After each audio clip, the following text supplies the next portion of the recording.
Well, hello everyone. Thank you for joining ControlCase's Data Privacy and Resiliency webinar. This webinar should take around 40 minutes. And before we start, I'll cover a few housekeeping items. First, we'd love to hear from you, and we will take time for questions at the end via the chat window. If we're not able to answer your questions on today's webinar, don't worry. Our team will follow up by email. And if you have any audio or visual issues, please type them in the chat window and the moderator will do their best to resolve the issue for you. So here's a brief overview of our agenda today. Keep in mind that today's slides and webinar recordings will be provided to everyone registered via email early next week. To view our webinars on other regulations, please visit our website at www.controlcase.com.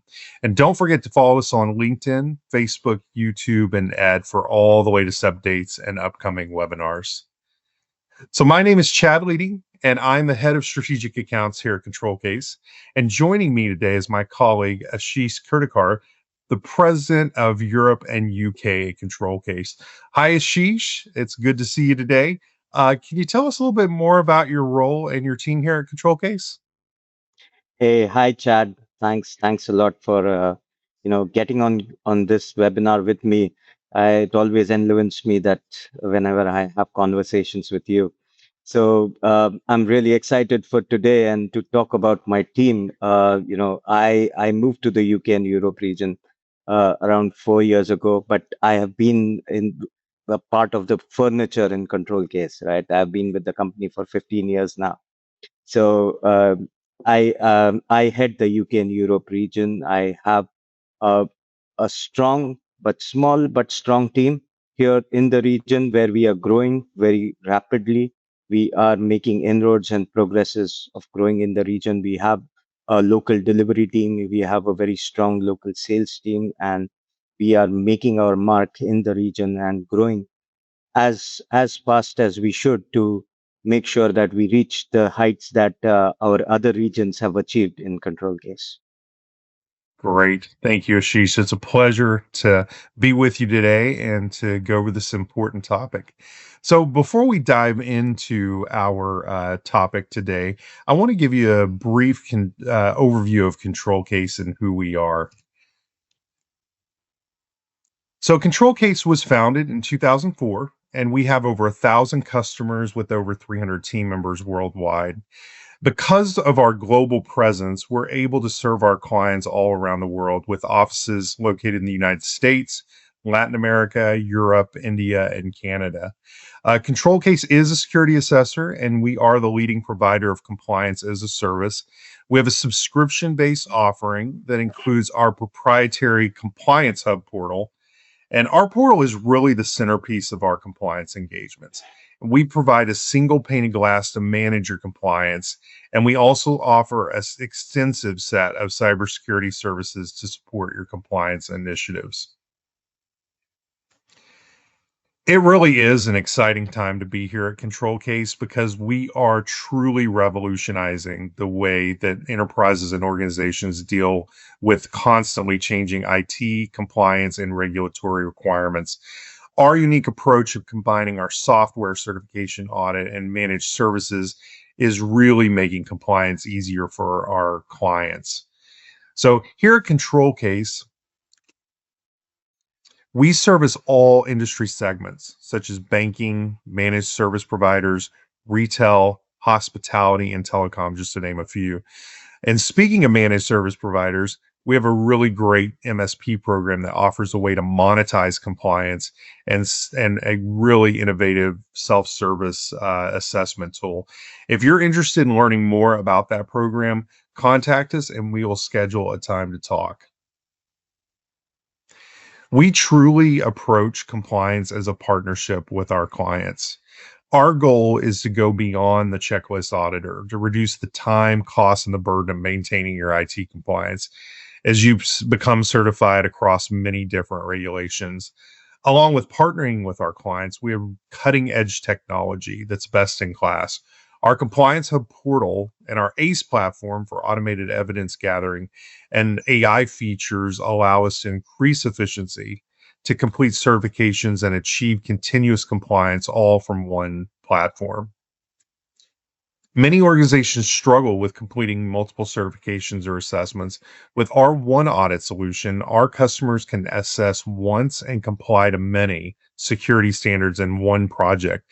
This saves them time and reduces effort and costs. This means ControlCase is able to serve our clients across a dozen regulations in parallel. So, now that we've given you an overview of who we are, let's dive into our topic today on data privacy and resilience. So, Ashish, I have to say, I'm not familiar with the three pillars of cybersecurity as a concept. Can you tell us about these three pillars and how they relate to protecting our sensitive data? Hey, sure, Chad. Chad, interestingly, when you said that I'm not very much aware on the about the three pillars of cybersecurity, it just took me back to the time when I started in this field of cybersecurity around 18, 19 years ago. Now, back in those days, security, when we talked of cybersecurity, it was only about tools, antivirus, anti-malware, or basic tooling, basic controls, security controls, password policy, account lockout. That's all was security. Everything, revolved around that. And but as the years have gone by and we have matured as a digital market globally, as we have matured in terms of how we are managing our data, how we are managing our day-to-day life in terms of technology.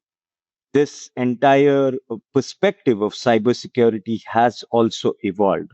And today, you see, I'm talking about three pillars of cybersecurity. Till not long ago, it was basically two pillars, which was security and privacy. So this transition has been very interesting, starting from security, which basically you can see is mainly about technical safeguards or organizational measures or having a continuous monitoring setup, to having transitioned into inclusion of privacy, which is more about maintaining control over that personal data which is being managed, or any kind of data which is stored or transmitted in your environments, to protect that data, to protect the rights of individuals, to give them specific rights on how their data is being handled, processed, stored, etc. That aspect came into picture, and now very recently we are seeing a new aspect coming into play, which is the resilience aspect. Now, when I look at these three pillars, don't mistake me saying that these pillars are, independent or each of each other, or they are isolated and that's why they are separate and separately being identified. Since the start, some aspects of each of these pillars has been a part of the entire compliance and security matrix or security posture of every organization. But what has happened in today's world is that we are looking at these pillars in a very specific, dedicated manner, even though keeping them interconnected as they are, which we will see on the next slide as well. But if I have to give a brief about resilience, because now almost everyone is very much aware about security, very much aware about privacy. So I would just want to very quickly focus on what is resilience. So most of the security and privacy aspects are about securing the environment or making the environment you know risk compliant against any kind of breaches or breach attacks or anything that might impact the organization. But resilience is more about a kind of a post breach scenario, which talks a lot about a post breach scenario, because we know that even though we everyone is doing risk assessments, having those controls in place, having all the tools in place, but as we all know, there is no zero risk environment. As they say, a computer with zero risk is a computer which is off the network and shut down and kept somewhere, right? So that's a zero risk environment. So we can never have a zero risk environment, and that is where the resilience aspect comes into picture.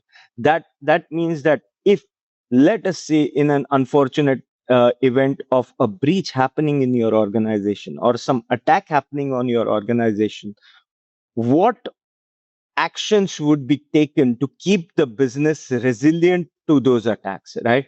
When I say resilient, what it means by that is having some kind of backups, having some kind of continuity in terms of business continuity, in having a way that you are able to recover from that attack to make sure that the business does not get impacted further uh, post the breach scenario.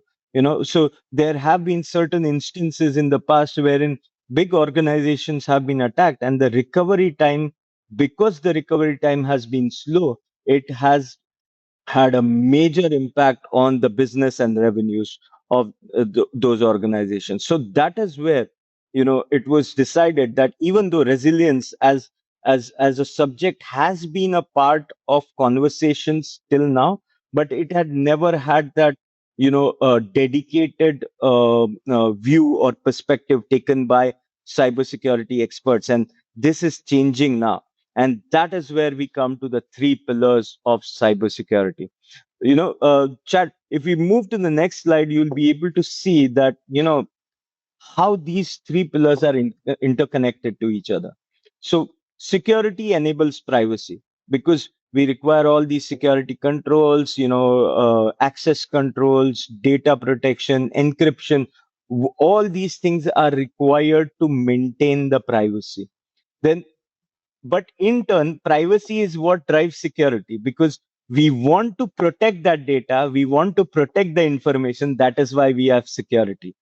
So that is the interlinkage between security and privacy. And finally, resilience is where it tests both security and privacy, that if the security and privacy is being maintained or not. If it gets compromised, then how are things in place to make sure that that a backup or a business continuity is maintained in a further secure and risk compliant manner.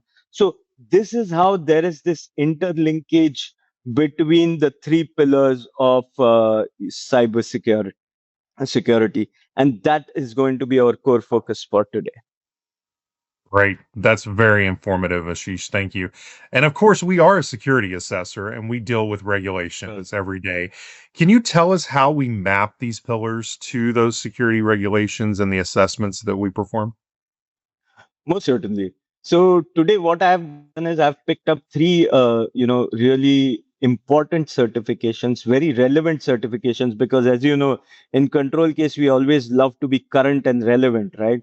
So we have chosen these very current and relevant certifications, which are really, really very important in not just the Europe and UK scenario, but from a global perspective for any organization who is working in the EU market or the UK market, because as you know, today's world is a global world, right? Everyone, all big organizations, all big setups have their operations across the globe, and EU being a very large market, many of these organizations are definitely going to have setups in EU and the UK market as well. So this is where I chose these three regulations, which perfectly map to the three cybersecurity pillars which I have been talking about.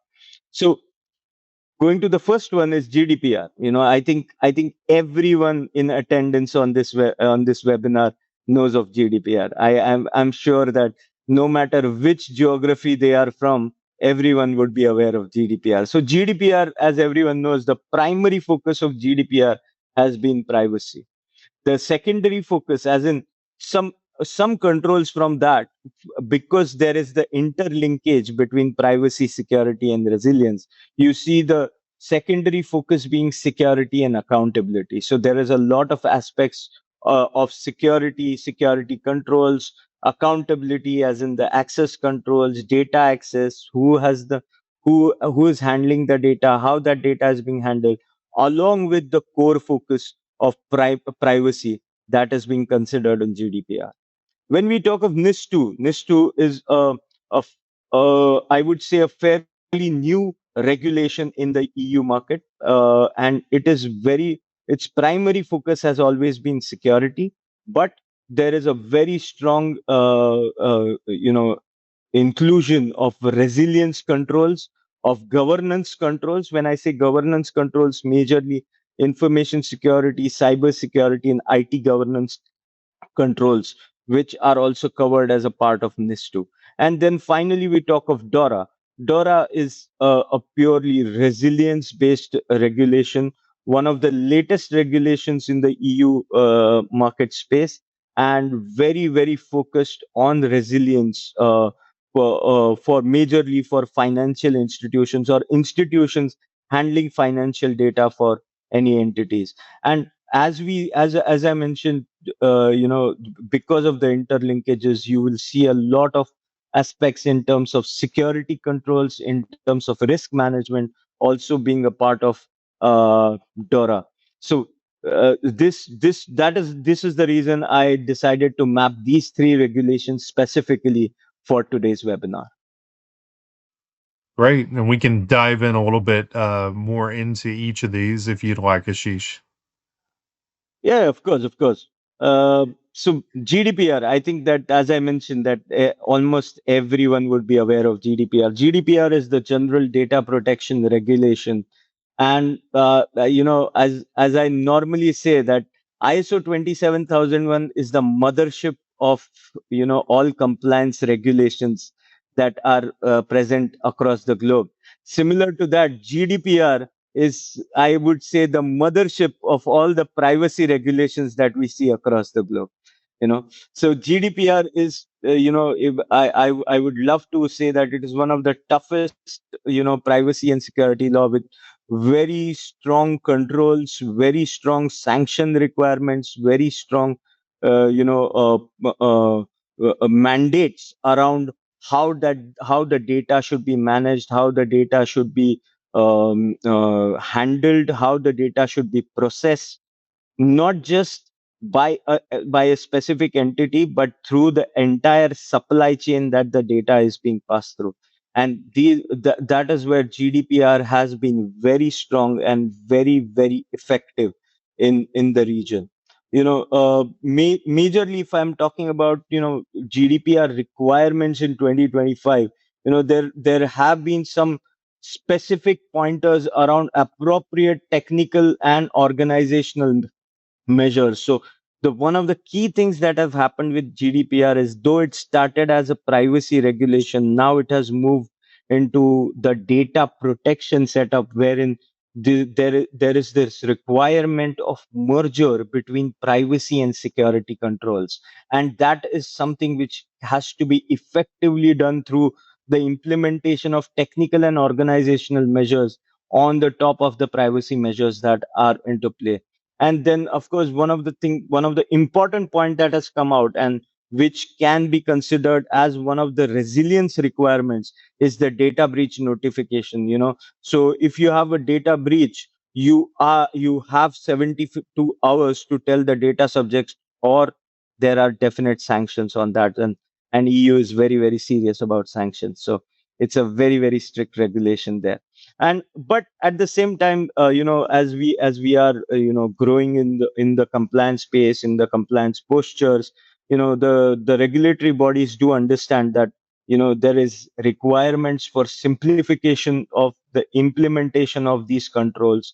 So there are efforts being put, and it has been confirmed that the commission, which manages the regulations of GDPR in the EU, are looking at simplifying the GDPR with the view of reducing the burden on smaller businesses. And also in today's world, Chad, AI is everything, right? Everyone talks about AI. So GDPR definitely had to look at AI and how AI is handling data.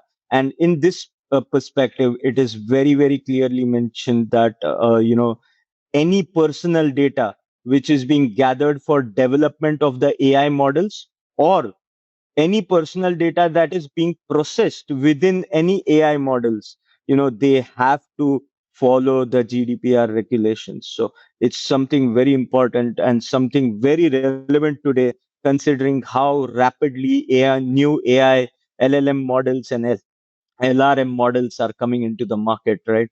So it's a very, very relevant aspect when we talk of GDPR of today.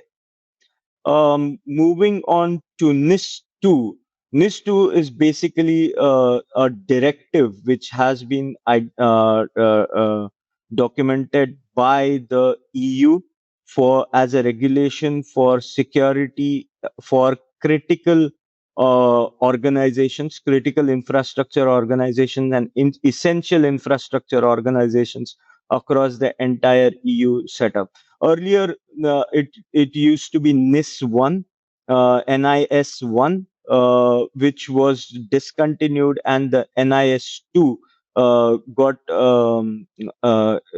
implemented or got basically tabled from the 17th of October 2024.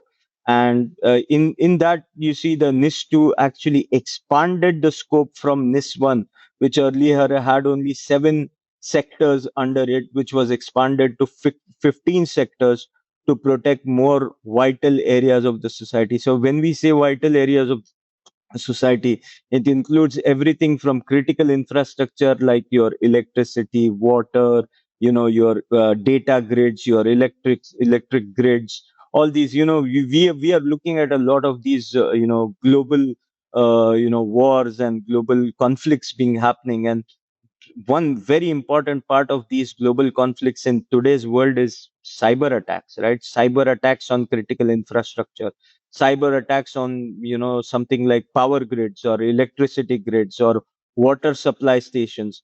This is a very, very true reality of today. And these are some of the entities that are very, very importantly being covered as a part of the NIS2 cybersecurity framework. And this is where I say that NIS2 very specifically focuses on the security aspect. But as we look at the security aspect, there is a definite overlap in terms of requirements around resilience, requirements around privacy, because as I mentioned to you, some of these are very, very critical infrastructure. So the resilience aspect for these organizations is very important. That in an unfortunate situation of a breach or an attack happening on any of these critical infrastructure organizations, it is prevailing upon them to make sure that the recovery of that operation is done in a very timely manner, is done in a very secure manner, and is regularly being tested, and drills are being done to make sure that this resilience aspect or business continuity aspect is being considered for this for these organizations which come as a part of the NIS2 framework. And now we move to the latest of all the regulations that have come in the EU market, which is called as DORA, which is the Digital Operational Resilience Act. uh, it is majorly applicable to any organizations which are handling any kind of financial data or any ICTs. ICTs is information communication and technology organizations.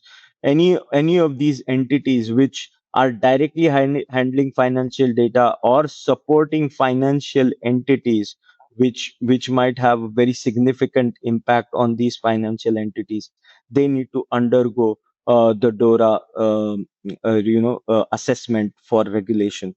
Now I'm again and again mentioning these as assessments because one thing all our audiences need to understand, as all these three regulations we talked about are not certifications. They are laws which are being defined by the regulatory bodies or governments of in the EU market, in the UK market. So these are specific laws which are being defined, and that's why these are not certifications. You cannot be certified to any of these regulations, but you can definitely, or rather you definitely have to be compliant to these if you are operating in the relevant sectors where these are applicable. So, if I talk about key DORA requirements, right, you are mandated to maintain and develop a comprehensive information and communication technology risk management framework where you are able to identify, monitor, and prevent and mitigate any ICT related risks. So, this is where, Chad, as I mentioned, that interlink is right. So when we talk of risk management does not only focus on the resilience aspect, but risk management also focuses on security. It focuses on availability. It focuses on integrity. So these are all the aspects which are covered as a part of the risk management framework that you have to maintain and develop for DORA. So that is a direct linkage between the three pillars of cybersecurity that we have been talking about. Then we come to incident reporting. There are very, very strict and specific requirements around incident reporting, and so basically, there the GDPR, the new requirement for incident reporting is 72 hours.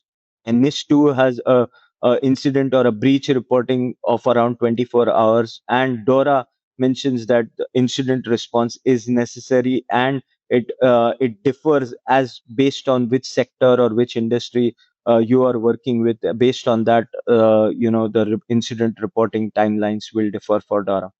So and then for one important thing which I also mentioned about in terms of resilience is testing, because these are post breach setups or post breach environments, and we would never be able to test them live, right? We cannot wait for a breach to happen and then see whether our implementation or whatever setup that we have defined is running or not effectively. So that is where a very strong digital operational resilience testing needs to be done. A very, very strong testing framework has to be defined. A very, very strong design around the testing framework needs to be present, and it needs to be tested on a regular frequency as defined in the regulation, to make sure that we are ready, any organization is ready if it comes to any kind of attack or breach scenario. And then finally, third party providers. This is one thing you will see, which is a very, very important and relevant, phenomena in today's cybersecurity environment, wherein third party providers or supply chain risk, as we might be able to say in a very simple manner, supply chain risk is what is being considered very, very critically, because even though we might be secure as an entity, if our third parties who are providing us data, who are providing us any services, if they are not secure enough, hackers are very intelligent people. They would do anything to find a way to get in your organization. So if they find that any of your third parties or any of your providers from that entire supply chain has some vulnerabilities which can be exploited, through which they can attack you or impact you, they are going to definitely do that. Because if as they say, if a hacker decides that they want to attack you, they can go to any lengths to try and get that access into you. So that is where identifying critical third party providers, identifying you know compliance programs around those third party providers is also a very, very important aspect of DORA. Now, DORA basically post Brexit, because UK and EU handle regulations separately in the post Brexit world.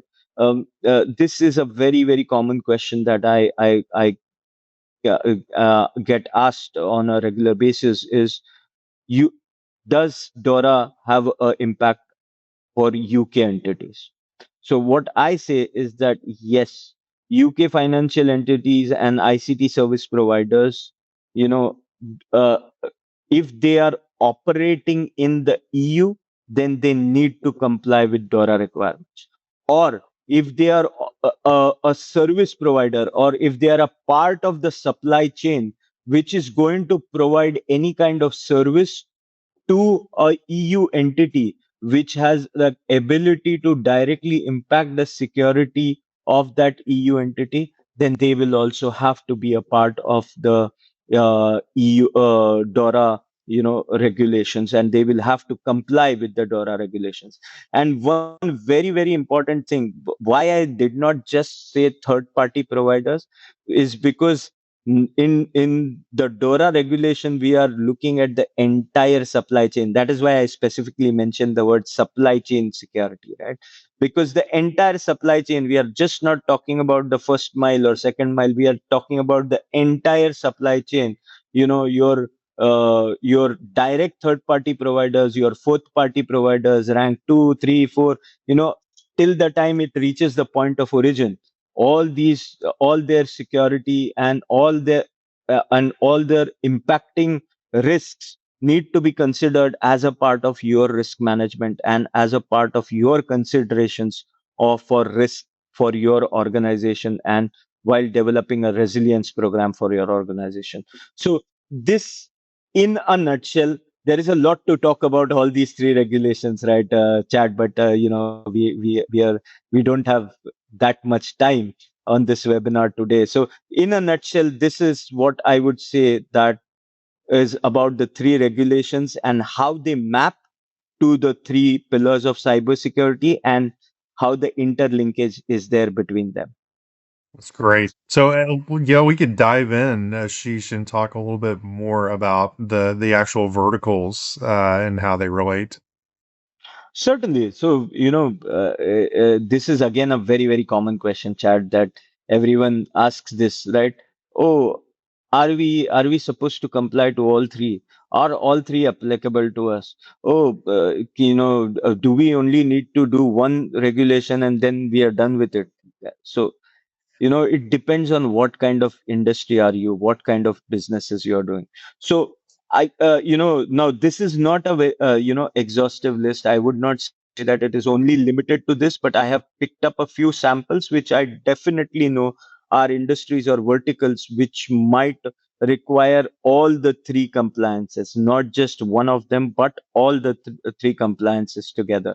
This would include financial institutions in critical infrastructure. This includes banks, insurance companies, financial market infrastructure, in some cases, exchanges, where the money exchanges, commodity exchange companies. So any organization where financial institutions are in play, where financial entities are in play, at the same time they are handling personal data, at the same time they are handling uh, you know uh, important information, critical information, like in case of banks, insurance companies, etc.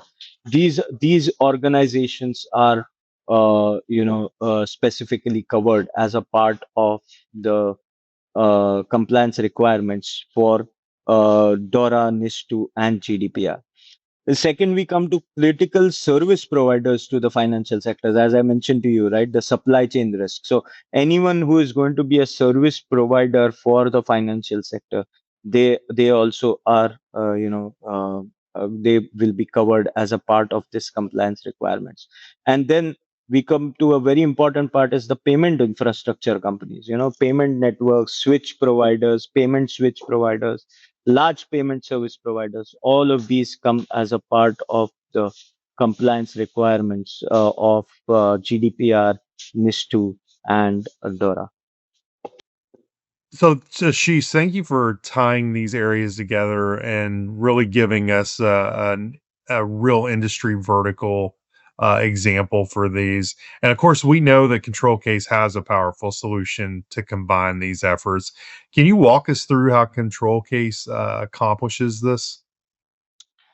Absolutely. Means I would love to do that because Chad, we as Control Case, we very, very closely work with organizations within the financial sector, BFSI segment, retail segment, everywhere we are, right? Payment security is something which I would say is our specialization. And so to say that how Control Case can assist organizations, I think you very, very beautifully said that when you gave an introduction for the organization, when we talked about our one audit, where you said that we are able to merge multiple compliances, multiple requirements into one single assessment, and that is what assists organizations to very, very easily comply to multiple regulations or multiple certifications in the today's multi-regulatory environment that we live in. And what we see on the screen is exactly a sample of that, right? Wherein you have regulations like NIS2, DORA, GDPR. What Control Case has done as a part of the compliance hub technology stack that we have is we have converted all these regulations into plain simple English questionnaires. I think this should come across as music to the ears for the audience, because one of the things which I know that infosec professionals always struggle with, or CISOs always struggle with, is to interpret the legal language in these regulations, right? But because of our very very strong years of experience that we have been around for more than 21 years now as an organization. It gives us a very unique insight as to how to correctly interpret the controls, how to make sure that we identify what the intent of those controls and what is the requirement around those controls.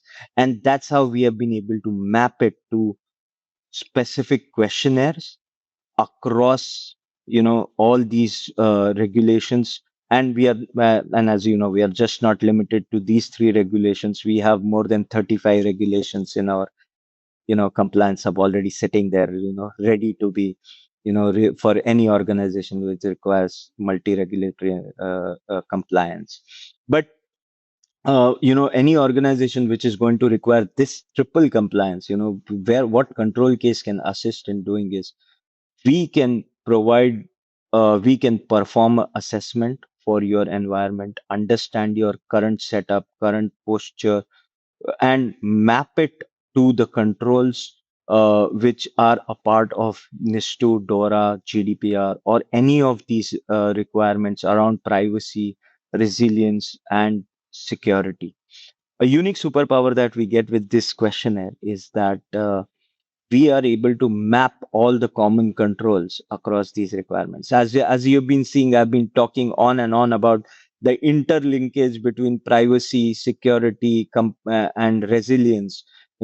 That interlinkage, translates into very, very evident overlaps in controls when we look at these regulations. These three, even if we look at these three regulations itself, we'll be able to see a lot of controls which are overlapping across these regulations, be it in terms of the security aspects, be it some controls around the privacy aspect, be it some controls around incident reporting, some controls around data resilience or BCPDR.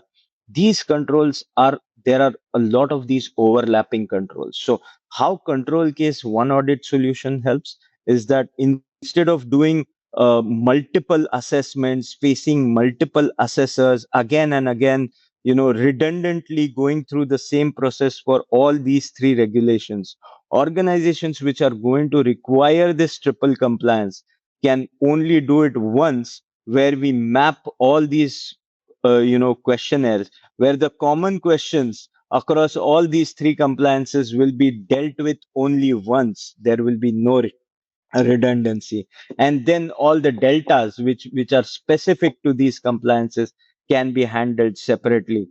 But everything will be done by one single assessor. You won't have the headache of going through multiple assessments, multiple assessors, collecting the same data, same evidences, showing the same set of evidences again. All this goes away. So it reduces the effort, it brings in efficiency, and it gives you a very very effective outcome when we are talking of all these three compliances, because at in one single assessment you will be able to find out where you stand with all these three compliances, where you stand with all the three pillars of cybersecurity, namely privacy, security, and resilience. If we go on the next slide, Chad, these are some of the samples which we have taken from some compliances that we have mapped on our portal. And as you know that as I mentioned that more than 35 compliances we have already mapped. So these are some of the samples. So you'll see that percentage wise, when we are looking at compliance regulations, uh, on an average anywhere between 30% to 50% overlap is very, very common that we see across the regulations that or certifications that we work with.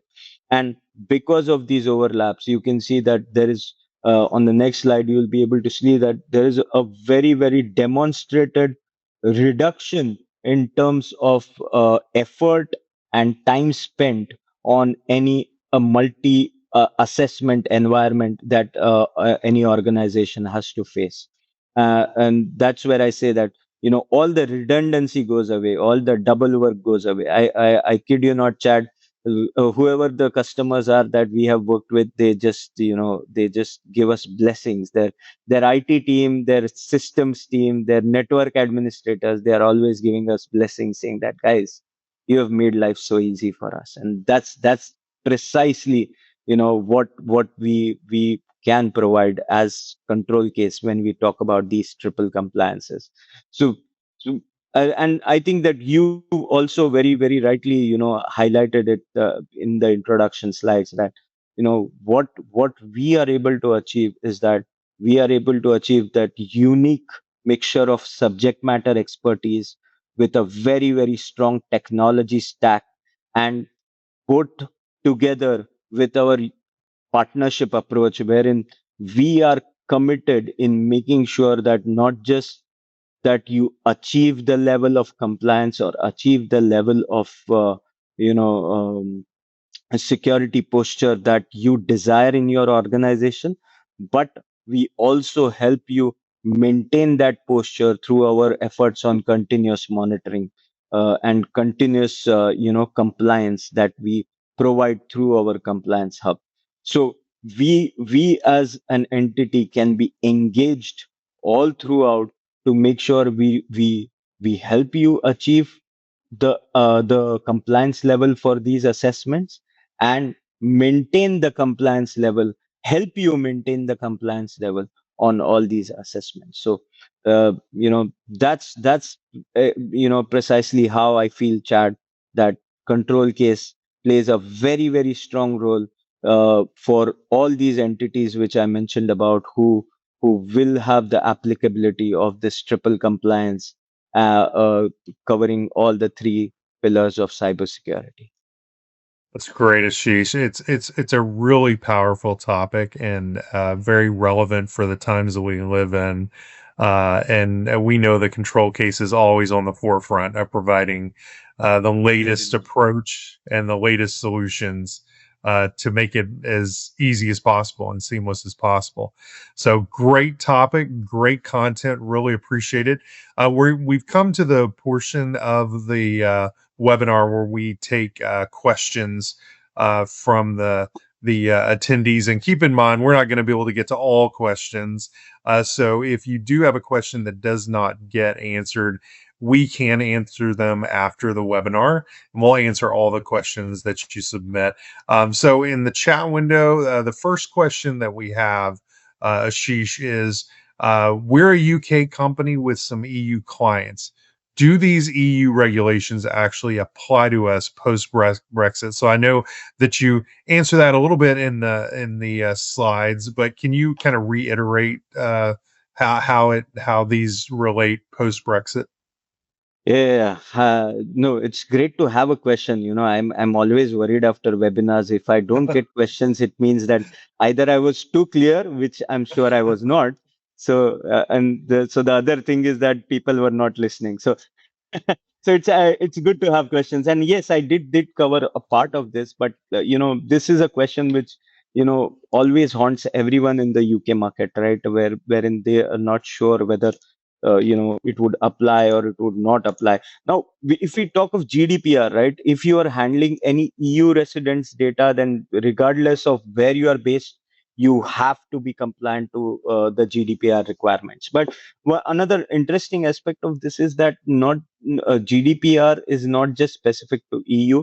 GDPR, by the name GDPR, is specific to EU, but a similar regulation to the GDPR is present in the UK, which is called the Data Protection Act, and that is something which is applicable also in the UK. So all the organizations who are directly handling UK data also have to maintain all the requirements which are similar and parallel to what is the requirements around GDPR. So naturally, any entity in the UK would in all probability be compliant to the GDPR requirements already.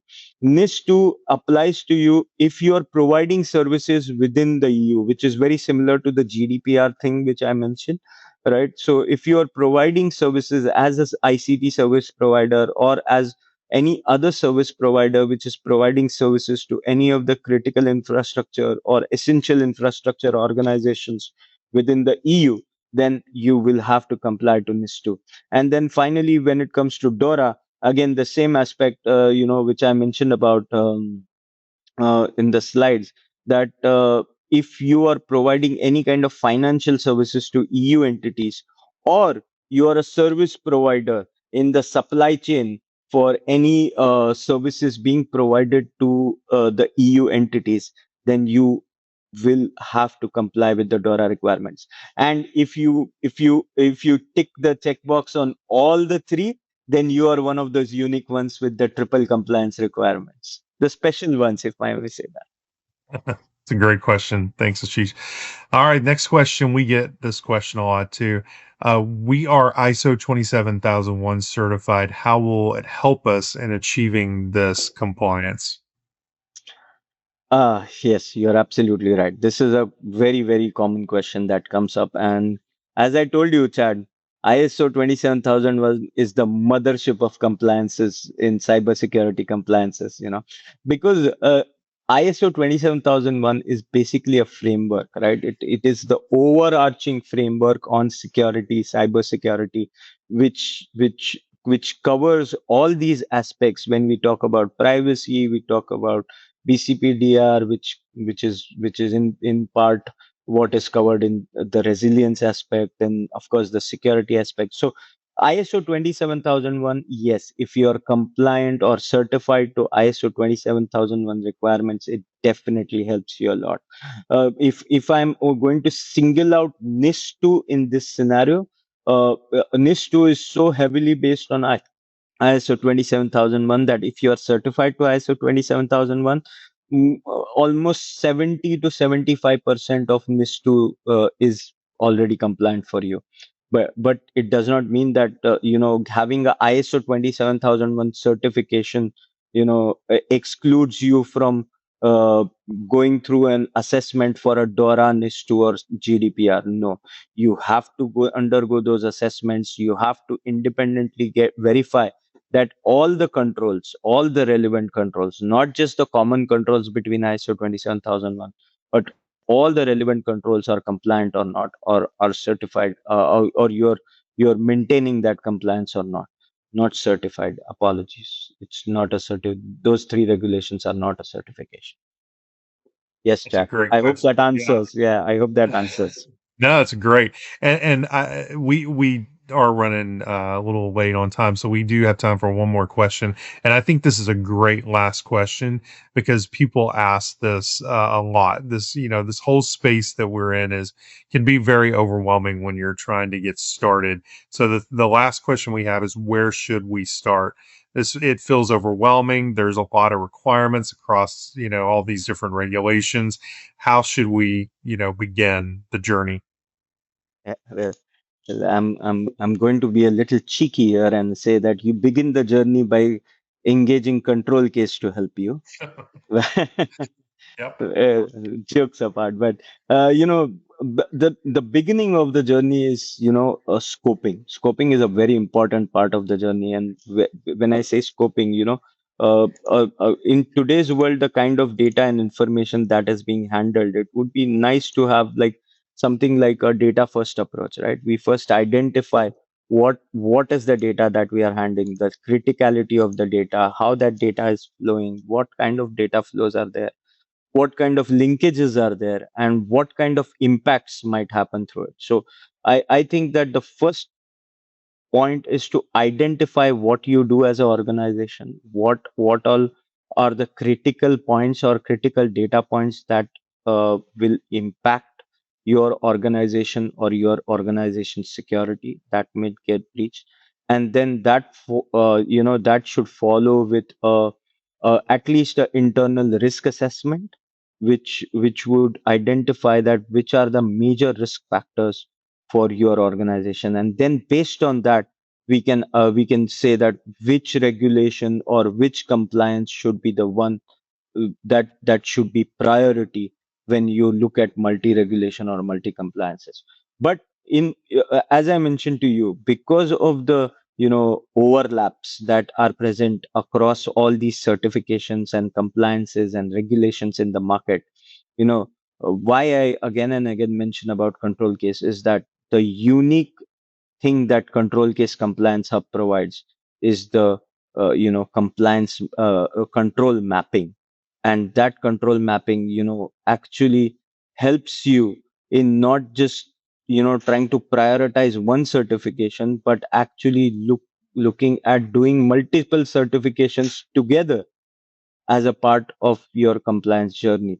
And that together can be achieved very, very efficiently and very, very effectively through the unique control case one audit approach. So that would be my answer on that, Chad. That's great. And I completely agree. I think that's one of the things we do very well at Control Case is guide our customers in their unique situations. I always say we have the heart of a teacher in how we approach our clients and our partnerships. And really, Ashish, you have done that today. You've given us so much great information to disseminate in our own companies and walk away with some great info. And just want to thank you again for spending time with us. And I want to remind our audience that we will provide you the recording and the slides for this webinar. We really appreciate that you joined us today, and we look forward to the next webinar and having you join us then as well. Have a great day. Thank you very much. Thank you, everyone. Thanks, Chad. Thanks a lot. It was a pleasure for me today. Thank you. Thank you.